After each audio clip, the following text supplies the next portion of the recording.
Hello everyone, welcome back to my channel. तो जिन लोगों ने अभी तक मेरे चैनल को सब्सक्राइब नहीं किया है वो प्लीज़ प्लीज़ प्लीज़ मेरे चैनल को सब्सक्राइब कर लीजिए, वीडियो को लाइक कर दीजिए। ये वीडियो है 22 जनवरी की। काफ़ी दिनों से मैं सिर्फ मिनी व्लॉग ही पोस्ट कर रही थी, तो काफ़ी टाइम बाद मैं ये फुल व्लॉग पोस्ट कर रही हूँ। और ये व्लॉग थोड़ा सा डिफरेंट है क्योंकि एक ट्रैवल व्लॉग है। हम लोग कहीं वेकेशन पे जाने वाले हैं 4-5 दिनों के लिए, और हम लोग कहाँ जा रहे हैं ये आपको वीडियो में आगे पता चलेगा। तो अभी हमारी जो फ़्लाइट है वो थी 7 बजे और अभी बज रहे हैं 4।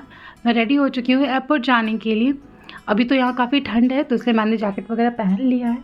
और ये है मेरा बैग जो मैंने रिसेंटली परचेज़ किया था रैंगलर से। मुझे काफ़ी पसंद है, मैं फ़र्स्ट टाइम इसको यूज़ कर रही हूँ। देन हम लोग सामान पैक करके रेडी होके अब निकल रहे हैं। मैं, मेरे हस्बैंड और मेरा बेटा जा रहा है बस।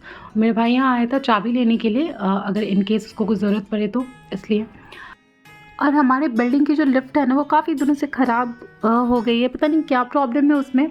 तो इसलिए हम लोग स्टेयर्स यूज़ कर रहे हैं। वैसे तो हम लोग ज़्यादा ऊपर नहीं रहते, फर्स्ट फ्लोर पे ही रहते हैं, इसलिए हम लोग को इतनी प्रॉब्लम नहीं होती है स्टेयर्स यूज़ करने में।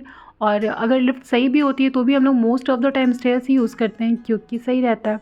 और अगर कभी ज़्यादा सामान रहा तो फिर हम लोग लिफ्ट यूज़ करते हैं।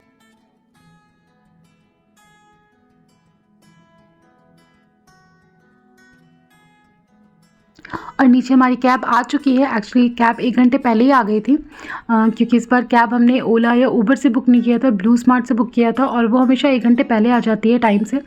मुझे बहुत अच्छा लगा, ये मेरा फर्स्ट एक्सपीरियंस था ब्लू स्मार्ट के साथ, लेकिन काफ़ी अच्छा था। और इसने चार्ज भी काफ़ी कम किया था as compared to Ola and Uber.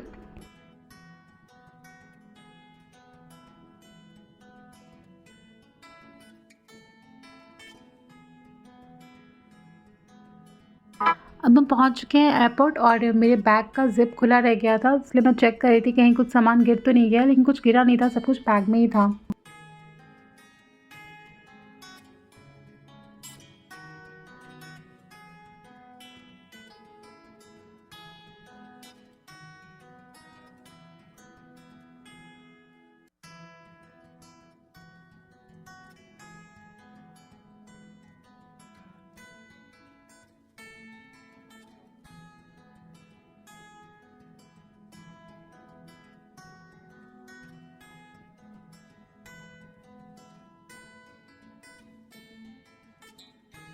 Airport पहुंचने के बाद हमने सारे प्रोसीजर कंप्लीट किया, और सिक्योरिटी चेक में इतनी लंबी लाइन थी ना, हम लोग पूरे 1.5 घंटे खड़े रहे हैं सिक्योरिटी के लिए।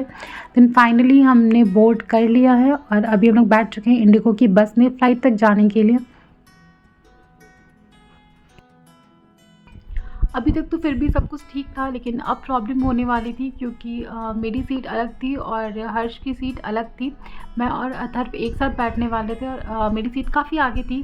सीट नंबर 2 था मेरा और उनका सीट नंबर था 32, तो दोनों की सीट के बीच में काफ़ी डिफरेंस था। और पूरे 3 घंटे की फ़्लाइट थी जिसमें मुझे अकेले अथर्व को संभालना था, जिसमें बहुत प्रॉब्लम हुई, उसने बहुत परेशान किया। लेकिन फिर भी जैसे तैसे हम लोग पहुँच ही गए अपने डेस्टिनेशन पे। और यहाँ मैं अपने लगेज का इंतज़ार कर रही हूँ। पहले तो मुझे कोई भी लगेज नहीं दिख रहा था, देन फाइनली मुझे लगेज दिखना स्टार्ट हुआ कि चलो सबका लगेज आ रहा है। फिर यहाँ काफ़ी वेट करने के बाद हमें लगेज मिल गया और हमने कैब बुक किया, जो कि हुआ नहीं। रात के 10 बज चुके थे, तो वहाँ जो एयरपोर्ट था, एयरपोर्ट पे ही टैक्सी बुकिंग सेंटर था जहाँ पे हमने टैक्सी बुक किया।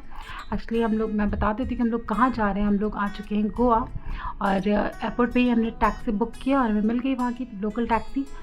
देन ये टैक्सी वाले भैया काफ़ी अच्छे थे, बहुत हेल्पफुल थे, उन्होंने बहुत कुछ बताया गोवा के बारे में हमें। अच्छा लगा उनसे बात करके।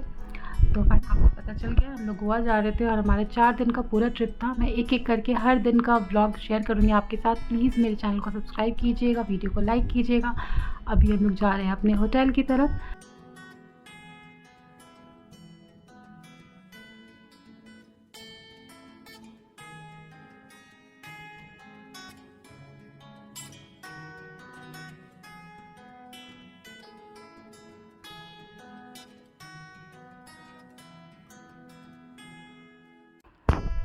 एक घंटे के रोड ट्रैवल के बाद फाइनली हम लोग पहुंच चुके हैं अपने रिज़ॉर्ट पे। इसका नाम था सिंक बीच रिज़ॉर्ट।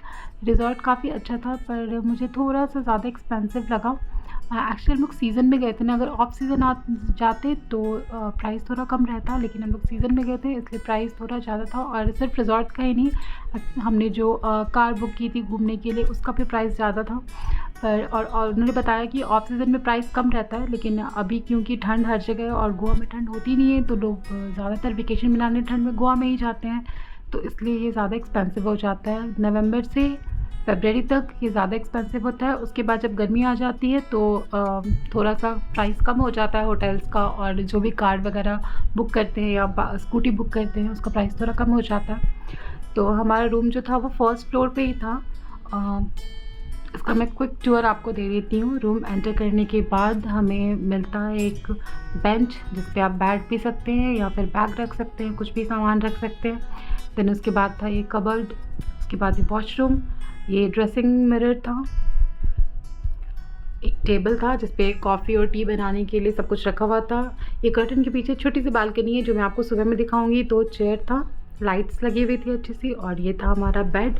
अभी बज रहे थे रात के 11:30, और होटल का रूल था कि 10:30 के बाद वो लोग डिनर सर्व नहीं करते हैं, तो हम लोग वहाँ तो ऑर्डर कर नहीं सकते थे, इसलिए हम लोग बाहर जा रहे थे डिनर के लिए।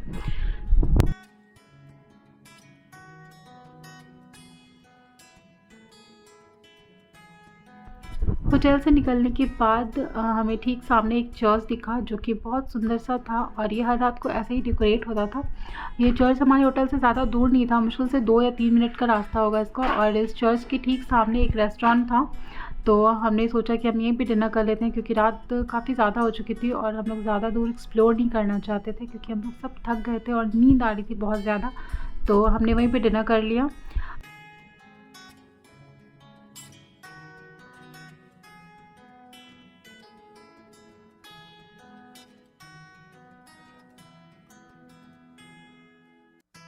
'डिनर में सबसे पहले हमने मंगवाया था प्रॉन्स और फ्राइज़ मैं खा रही थी क्योंकि मुझे प्रॉन्स पसंद नहीं है, और ये प्रॉन की कौन सी डिश है ये मुझे नहीं पता, ये हर्ष को पसंद है। तो वो प्रॉन्स खा रहे थे और मैं फ्राइज़ खा रही थी। अथर्व को भी खिलाने की कोशिश कर रही थी पर उसको पसंद नहीं है, उसको खाना ही पसंद नहीं है, इसलिए उसने नहीं खाया। और हर्ष प्रॉन्स खा रहे थे, तो मैंने अपने लिए नूडल्स और मंचूरियन मंगवाया था। ये काफ़ी ज़्यादा था इसलिए हम दोनों ने शेयर करके खाया, और ये काफ़ी टेस्टी था। मंचूरियन भी टेस्टी था और शेज़वान नूडल्स भी टेस्टी था। और जब तक हम लोग अपना डिनर कर रहे थे तब तक ये जनाब अब इस बॉटल से खेल रहे थे, क्योंकि ये उनका फेवरेट खिलौना है। देन हम लोग आ चुके हैं होटल में, और ये हमारा वॉशरूम छोटा सा था, लेकिन इसकी एक चीज़ मुझे सबसे अच्छी लगी, इसमें हैंड शावर दिया हुआ था।